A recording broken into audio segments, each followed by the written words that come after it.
नमस्कार दोस्तों, मैं कपिल कुमार व्यास द एयरसन एकेडमी के यूट्यूब चैनल पर आप सभी का हार्दिक स्वागत करता हूं। दोस्तों, आज का हमारा चैप्टर है तारों का जीवन। किस प्रकार से एक तारा बनता है और किस प्रकार से वह ब्लैक होल में जाकर के समाहित हो जाता है, उसका जो पूरा जीवन काल होता है उसके बारे में आज हम डिस्कस करेंगे। तो दोस्तों, तारे होते क्या हैं ये तो आपको पता ही होगा कि गैसों के पिंड होते हैं जो गैसों से मिलकर के बने होते हैं। हमारा सूर्य भी एक तारा है, लेकिन इससे कई बड़े बड़े तारे होते हैं। सूर्य तो एक बहुत ही छोटा तारा है, सूर्य से भी 60 गुना बड़े तारे होते हैं। और सूर्य हमारी पृथ्वी से कितना बड़ा है, तो सूर्य हमारी पृथ्वी से लगभग 109 गुना बड़ा है दोस्तों। तो आइए देखते हैं कि इतने विशालकाय तारे कैसे बनते हैं और वो कैसे एक ब्लैक होल में जाकर के समाहित हो जाते हैं। उनका पूरा जीवन काल हम आज देखने वाले हैं। दोस्तों, हम बात करें तो हमारी एक आकाशगंगा है मंदाकिनी, जिसमें कि हमारा पूरा सौर मंडल उपस्थित है। उसी में हम रहते हैं, उसी सौर मंडल में एक ग्रह है पृथ्वी जिस पर हम रहते हैं। तो दोस्तों, मंदाकिनी में 3 भुजाएं होती हैं। कल मैंने आपको बताया था कि प्रत्येक आकाशगंगा में 3 घूर्णन भुजाएं होती हैं। उसी प्रकार से हमारी जो मंदाकिनी है उसमें भी 3 घूर्णनशील भुजाएं। कौन कौन सी 3 घूर्णनशील भुजाएं? नंबर 1 ये वाली घूर्णनशील है, नंबर 2 ये और नंबर 3 जो बीच वाली घूर्णनशील भुजा है, इस पर हमारा सौरमंडल उपस्थित है और उसी के चक्कर हमारी पृथ्वी लगाती है। दोस्तों, जो हमारी मंदाकिनी है इसके मध्य में एक ब्लैक होल है। किस प्रकार से देखिए, ये जो हमारे मंदाकिनी है इसका एक केंद्र है जहाँ पर कि एक कृष्ण विवर है। इसी को इंग्लिश में ब्लैक होल कहा जाता है। ब्लैक होल होता क्या है वो हम आपको बाद में इसी चैप्टर में बताने वाले हैं। तो आइए देखते हैं, जो मंदाकिनी का हमारा मुहाना है, जो हमारी आकाशगंगा जो गैलेक्सी है उसका जो मुहाना है, वहाँ पर बहुत सारी गैसेस हैं। क्योंकि मंदाकिनी क्या है? एक तारों का समूह है, और जो तारों का समूह है ये कहाँ पर है? ये ब्रह्मांड में है, जहाँ पर की सारी गैसें ही हैं। तो वहीं पर ये अपनी घूर्णनशील भुजाएं एंटी क्लॉकवाइज घूमती है। इस प्रकार से देखिए, किस प्रकार से, ये इस प्रकार से जो तीर के निशान दर्शाए जा रहे हैं, ऐसे मंदाकिनी हमारी चक्कर लगाती हैं। तो ये यहाँ पर गैसों में ही घूमती है। तो कुछ गैसें हैं जो इसके मुहाने पर भंवर बनाती है। भंवर से तात्पर्य, जैसे कि आप बाइक स्टार्ट करते हैं और बाइक स्टार्ट करके थोड़ा सा चलते हैं और उसी में हवा आपके चेहरे से टकराती है और आपके बालों को, जो तेरे नाम मूवी में सलमान खान के बाल सामने रहते हैं, इस प्रकार से कर देती है। तो जी हाँ, उसी प्रकार से इससे भी तो हवा गैसें टकराती हैं हमारी मंदाकिनी से। और क्या होता है? तो गैसों का एक भंवर बनता है। भंवरा जो बनता है ना हमारी नदी और नालों में, आपने देखा ही होगा, नदियों में और कुओं में भी बनता है, ऐसे भंवर बनता है। तो उस प्रकार से एक भंवर बनता है। वही गैसों का भंवर आगे चल करके क्या करता है कि जो वह यह गैलेक्सी तो ऐसे एंटी क्लॉकवाइज चलती है। जब गैलेक्सी अपनी चलती चलती इधर आ जाती है तो ये गैलेक्सी के बीच में कहीं पर यहाँ पर उपस्थित हो जाता है हमारा तारा। जो ये गैसों से एक भंवर बनता है, ये मान लो कि ये यहाँ आ गया। और यही जो तारा होता है, जो तारा इसको हम बोलते हैं, लेकिन ये होता क्या है, सारी गैसें ये मिल जाती हैं और एक भंवर का रूप ले लेती है और यही हमें तारे के समान चमकदार दिखाई देता है और इसी को बोलते हैं हम एक तारा। तो तारा क्या है? गैसों का एक पिंड है। तो यही गैसें मिलकर क्या बन गई? तारा। लेकिन इस तारे में जो सबसे ज़्यादा मात्रा में जो गैस पाई जाती है वो कौन सी है? तो वो हाइड्रोजन है। लगभग 70%। कितनी? लगभग 70% हमारी हमारे तारों में क्या पाए जाते हैं? हाइड्रोजन गैस पाई जाती है। तो अब हमने देखा, तो जो तारे की जो फर्स्ट स्टेज है जिसमें गैसें इकट्ठे हो गई हैं, तो यहीं पर हमने तारों को क्या कहा? यहीं पर हमने तारों को कहा भ्रूण तारा। क्या कहा? भ्रूण तारा, यानी कि जो नया नया अभी पैदा हुआ है वो वाला तारा। दोस्तों, एक सेकंड में देखता हूँ वीडियो रुका तो नहीं है। तो दोस्तों, जो अभी नया नया तारा बना है उसी को हमने क्या कहा है? भ्रूण तारा, यानी कि अभी ये पैदा ही हुआ है, अभी इसका जन्म ही हुआ है और इसी को आदि तारा भी कहा जाता है। तो दोस्तों, अब आगे की स्टेज पर हम चलते हैं। अभी तारे का जन्म हो चुका है, अभी इसकी पूरी जीवन कथा का हमें विवरण करना है। तो दोस्तों, जब ये तारा आगे चलता है तो इसमें गैसें बंधी हुई है। अब गैसों में क्या करता है कि बाहर से कुछ फोर्स इस प्रकार से उनको बाहर खींचती है। किस प्रकार से खींचती है? तो जैसे कि आप स्कूल जाते हैं तो कुछ दोस्त आपको बोलते हैं कि चलो आज तो गप्पे कर लें। वो आपको स्कूल से बाहर खींच रहे हैं, वो आज स्कूल नहीं जाने देंगे आपको। और आपके माता पिता आपको क्या कहते हैं कि आज आपको स्कूल जाना है। तो कौन सा फोर्स सही है? वो बाहर खींच रहा है, ये अंदर कर रहे हैं। तो दोस्तों, उसी प्रकार से यहाँ पर गैसों को क्या कर रहा है? वो फोर्स बाहर खींच रहा है। तो जो चीज़, जैसे कोई गोल चीज़ एक घूम रही है, गैस का गोला ही है और घूम ही रहे हैं, ये कहाँ पर घूम रहे हैं? तो ये तारे कहाँ पर घूमता है? तो ये जो हमारी आकाशगंगा का जो अक्ष है, इसके चक्कर लगाता है इसी पर या इसी अक्ष पर ऐसे घूमता है हमारा तारा। तो जो तारा घूमता है तो इसमें गैसें ही है, तो इन गैसों को एक बाहरी इस प्रकार से बल बाहर खींचता है। ठीक है दोस्तों, तो एक बल यहाँ पर बाहर खींचता है, उस बल को हम क्या कहते हैं, इसको हम कहते हैं अपकेंद्रीय बल। अपकेंद्रीय बल वो बल होता है जो केंद्र से बाहर की ओर वस्तुओं को खींचता है। एक और एग्जाम्पल इसका अगर मैं दूँ तो आप झूले में तो झूले ही होंगे, तो झूले में इस प्रकार से जो लोग लटक के घूमते हैं और जैसे जैसे वो तेज़ घूमता है ऐसे ऐसे वो उनको दूर दूर कर देता है। तो उसी प्रकार से यहाँ पर ये बाहर की तरफ इसको खींच रहा है।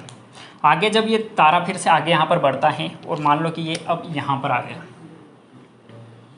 तो यहाँ पर आने के बाद में इसमें क्या होता है कि इसमें घटना होती है। कौन सी घटना होती है कि इसके नाभिक में संलयन होता है। नाभिक में संलयन होता है सर, ये क्या होता है, तो जो इसमें हाइड्रोजन गैस है, ये हाइड्रोजन गैस जो यहाँ पर 70% इसके अंदर है, इसमें संलयन होकर के नाभिक, अब तारे का नाभिक कहाँ पर है दोस्तों, तो तारे का नाभिक यहीं पर है, ये तारे का नाभिक। तो यहाँ पर क्या होता है कि जो हाइड्रोजन गैस हमारी है वो हीलियम में कन्वर्ट होना शुरू होती है। हीलियम ये क्या होती है, तो ये एक प्रकार की गैस है जो कि हाइड्रोजन से भारी गैस है। तो अब ये क्या होता है, हाइड्रोजन हीलियम में कन्वर्ट होना शुरू होता है। तो जब हीलियम बनती है तब इस तारे का जो नाभिक होता है, जो इसकी नाभि होती है, जिस प्रकार हमारी ये नाभि है उसी प्रकार तारे की नाभि कहाँ पे होती है, बीच सेंटर में। तो तारे के नाभिक में एक बल उत्पन्न होता है, उस बल को क्या कहते हैं, हम उसको कहते हैं अभिकेंद्रीय बल। क्या कहते हैं, अभिकेंद्रीय बल। तो ये अभिकेंद्रीय बल क्यों उत्पन्न हुआ, क्योंकि नाभिकीय संलयन की क्रिया हुई और हाइड्रोजन हीलियम में कन्वर्ट हुआ और अभिकेंद्रीय बल स्टार्ट हुआ। क्यों हुआ, तो सर जब हीलियम बना तब हीलियम बनते ही उस नाभिक का घनत्व इतना बढ़ गया कि उसमें गुरुत्वाकर्षण बल, ग्रेविटेशन बल उत्पन्न हो गया और वो चीज़ों को अंदर की तरफ खींचने लगा। अब तारों में कितने बल हो गए दोस्तों, अब तारों में, इस तारे में 2 बल हो गए। एक तो हमने देखा था कि अभी एक बल बाहर खींच रहा था, जिस प्रकार से आपको स्कूल से आपके दोस्त बाहर खींच के ले जाते हैं गप्पे मारने के लिए, और एक बल था कि आपके माता पिता आपको स्कूल भेजना चाहते हैं। तो उसी प्रकार यहाँ पर वही नेक वाला बल लगा और ये चीज़ों को अंदर बनने की, इन गैसों को अंदर खींचने लगा। अब क्या होता है कि एक बल तो बाहर और एक बल अंदर, तो दोनों बल मिल करके इस चीज़ को स्थिर कर दिया। क्या कर दिया, स्थिर कर दिया, यानी कि गैसों को बाहर भी नहीं जाने दे रहा और अंदर भी पूरी तरीके से नहीं आने दे रहा, यानी कि एक जगह रोक दिया। तो अब जो तारा बना, इस तारे की स्थिति को हम कहते हैं स्थिर बन गया। तो इस प्रकार के तारे को क्या कहा गया, स्थिर तारा। देख लेना इसका कॉन्सेप्ट। इस टॉपिक से बहुत सारे क्वेश्चन हमारी एग्ज़ाम्स में, हर एक एग्ज़ाम्स में बनते हैं, इसलिए इस टॉपिक को अच्छे से कवर करेंगे और आराम से कवर करेंगे दोस्तों। वीडियो चाहे लंबा बनेगा लेकिन अच्छे से कवर करने वाले हैं। तो अब क्या बन गया हमारा स्थिर तारा, क्यों बन गया, वो सारी प्रोसेस हमने देख ली है। तो अब क्या होता है कि एक क्रिया तो चल ही रही है, अब वो तो स्थिर हो गया है, लेकिन उसके नाभिक में संलयन की क्रिया तो अनवरत चलती ही जाएगी। क्या चलेगी कि भैया हाइड्रोजन जो है वो हीलियम में कन्वर्ट हो जाएगा, ये तो होता ही रहेगा। तो जब हाइड्रोजन हीलियम में कन्वर्ट होगा तो हीलियम काय में कन्वर्ट होगा, अब वो देख लीजिए। तो दोस्तों यहाँ पर आप देखेंगे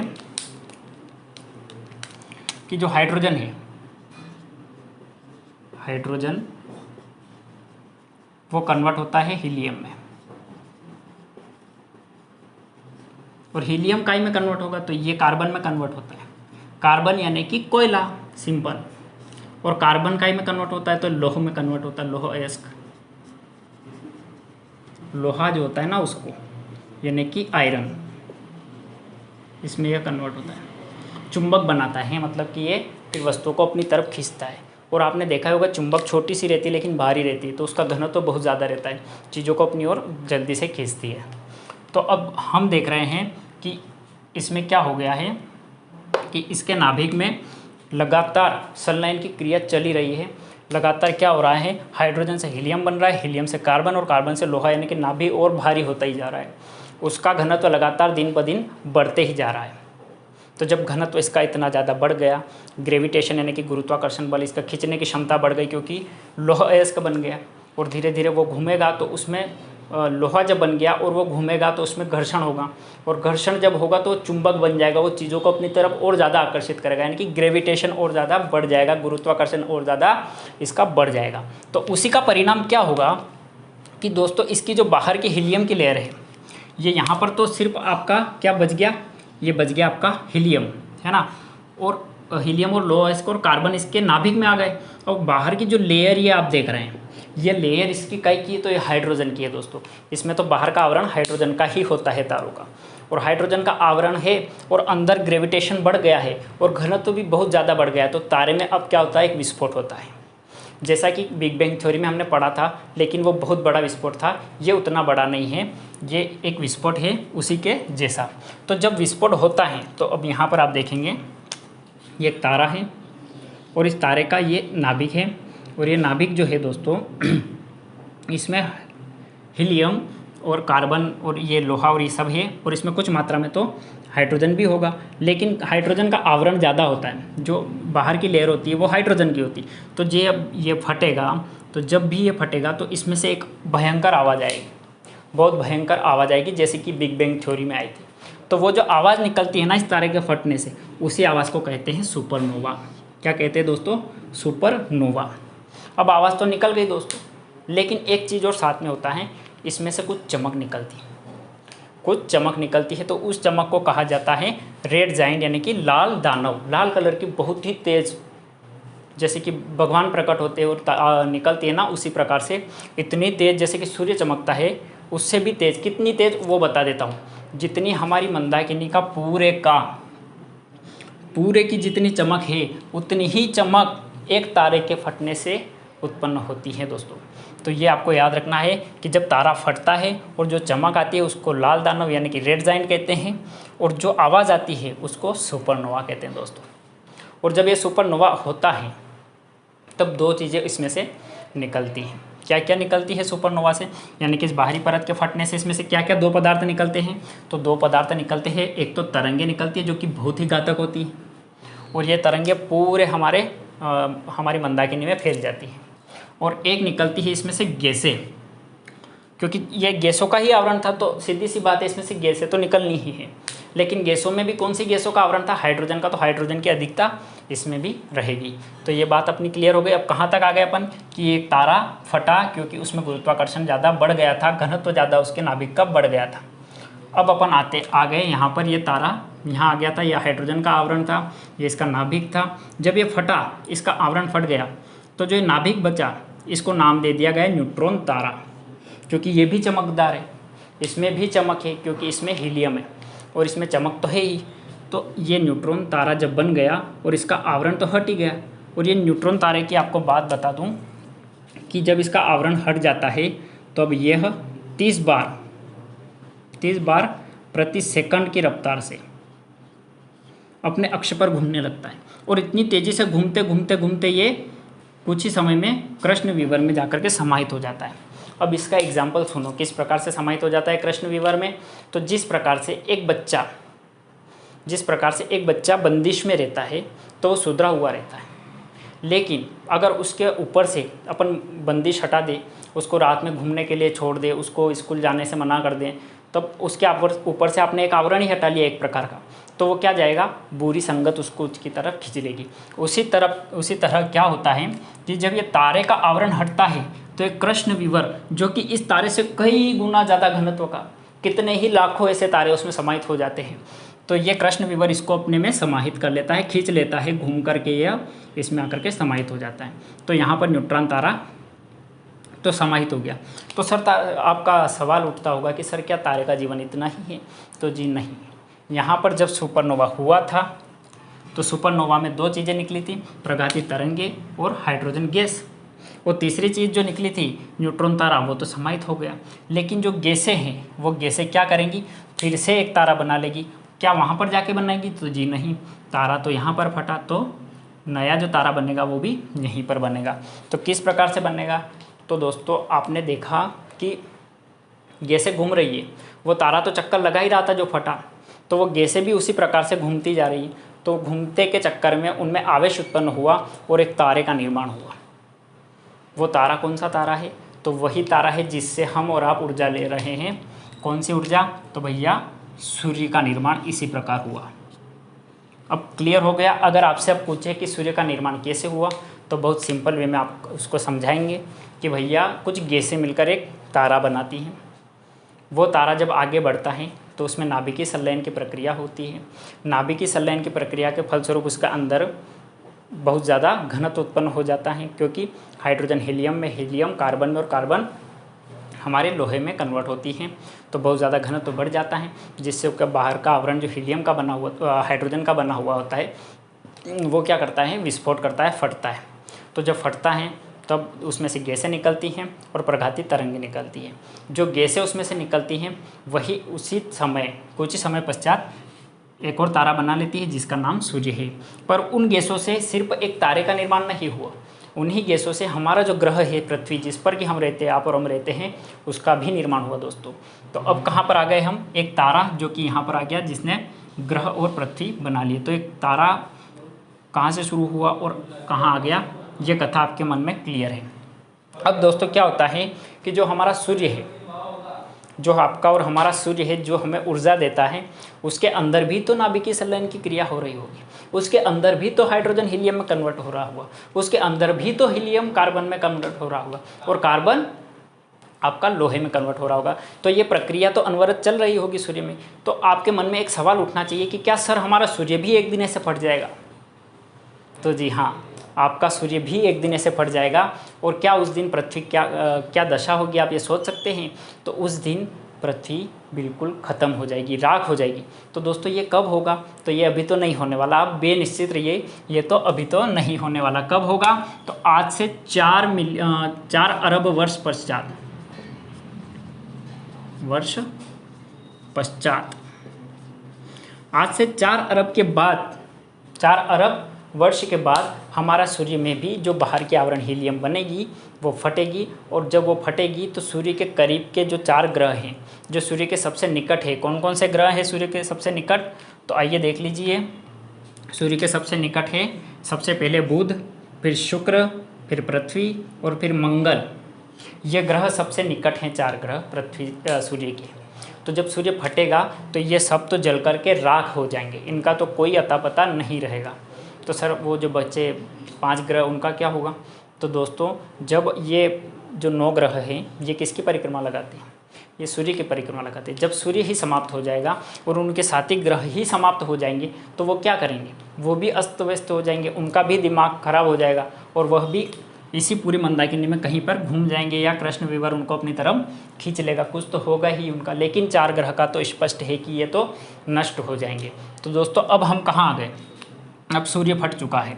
तो जब सूर्य का बाहरी आवरण फटेगा तो जो अंदर का आवरण, जैसे कि यहाँ पर न्यूट्रॉन तारा निकला था, उस प्रकार सूर्य के नाभिक में से जो चीज़ निकलेगी उसको बोला जाता है हीलियम फ्लैश। क्या बोला जाता है? Helium flash. क्योंकि नाभिक के अंदर तो हीलियम की अधिकता रहती है और फिर हीलियम कार्बन बनाती है और कार्बन से लोहा बनता है। ये तो मैंने आपको बता ही दिया है कितनी ही बार अभी। तो क्या दोस्तों फिर से जो यहाँ पर गैसें निकली थी वो क्या फिर से तारा बनाएगी? तो जी नहीं दोस्तों, ये जो तारा है सूर्य, ये तो छोटा तारा है और इसमें से जो गैस निकलेगी वो इतनी नहीं होगी कि वो एक तारे का निर्माण कर ले। तो वो यहाँ पर ही विलुप्त हो जाएगी और यहीं से हमारा तारा अस्त होना शुरू हो जाएगा। तो किस प्रकार से तारा अस्त होगा? तो अब बना हमारा फ्लैश, हीलियम फ्लैश। और ये हीलियम फ्लैश जब आगे बढ़ेगा तो इसमें और ऊर्जा कम होगी, और जब इसमें और ऊर्जा कम होगी तो ये श्वेत रूप धारण करके श्वेत बामन बन जाएगा। श्वेत यानी कि सफ़ेद और बामन यानी कि बोना। बोना भी इंसान रहता है ना, उस प्रकार से बोना यानी कि सफ़ेद बोना तारा वो बन जाएगा। तो इसी स्थिति में लगभग अभी जितने तारे हैं, लगभग 90% तारे अभी इसी स्थिति में हैं। सभी अभी 90% जितने तारे हैं ना, उसके 90% अभी इसी स्थिति में है, जो कि करीबन समाप्त होने की दशा में होता है। ये स्थिति तो समाप्त होने की दशा में ही है तारे की।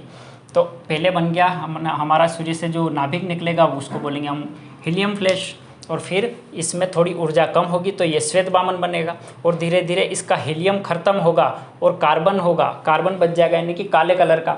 और जब एक काला कलर ही बच जाएगा, हीलियम नष्ट हो जाएगा, तो ये तारा हमारा क्या बन जाएगा? तो ये बन जाएगा हमारा काला बामन। और काला बामन बन जाएगा तो इसकी चमक तो नष्ट हो ही जाएगी, ये तो काले कलर का दिखाई देगा, और फिर इसको कृष्ण विवर अपनी तरफ खींच लेगा और एक तारे का जीवन यहीं पर अंत हो जाएगा। दोस्तों अब आपके मन में एक सवाल उठ रहा होगा कि कृष्ण विवर क्या है? तो दोस्तों सुनिए, कृष्णविवर एक बहुत ही विशालकाय पिंड। कितना विशालकाय?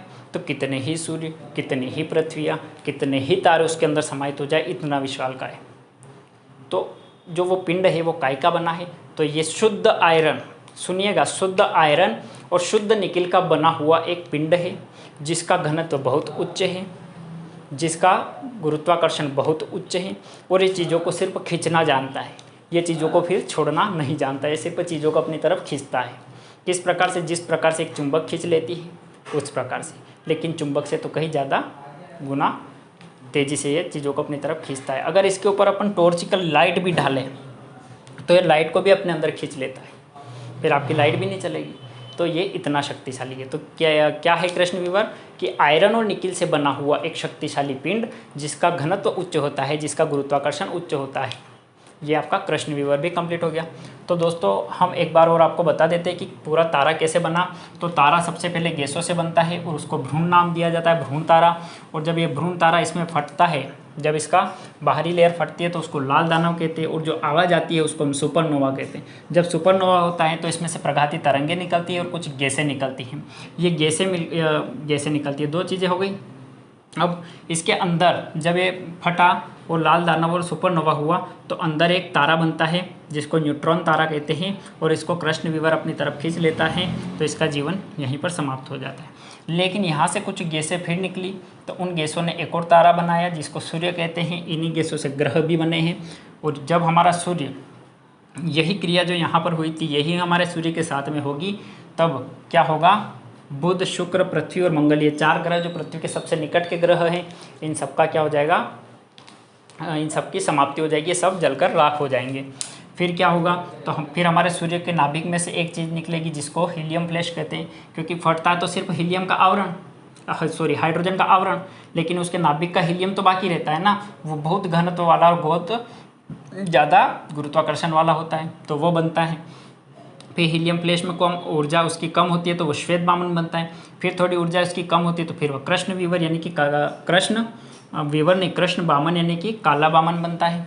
और फिर इसकी ऊर्जा थोड़ी और कम होती है तो फिर कृष्णविवर में जाकर के ये समाहित हो जाता है, और इस प्रकार एक तारे का जीवन समाप्त हो जाता है। तो दोस्तों आज हमने जाना कि तारे का जीवन कहाँ से शुरू होता है और कहाँ पर ख़त्म होता है। कल हम इसी चैप्टर से यानी कि तारे का जीवन से जो इसमें से जो महत्वपूर्ण पॉइंट जो कि आईएमपी फैक्ट होते हैं वो कवर करेंगे। क्यों कवर करेंगे? क्योंकि इस टॉपिक से जितने फैक्ट बनते हैं मुझे नहीं लगता कि ब्रह्मांड वाले चैप्टर में कहीं से बनेंगे, लेकिन हम यहीं से कल आपको एक और चैप्टर बना के देंगे, उसमें से सारे के सारे आईएमपी तो ये जो अपने इसमें से जितने भी आईएमपी फैक्ट निकलेंगे वो सब हम आपको कल कवर करवा देंगे। अगर आपको हमारा वीडियो पसंद आया तो हमारे चैनल को लाइक करें, सब्सक्राइब करें और बेल आइकन को प्रेस करें। धन्यवाद।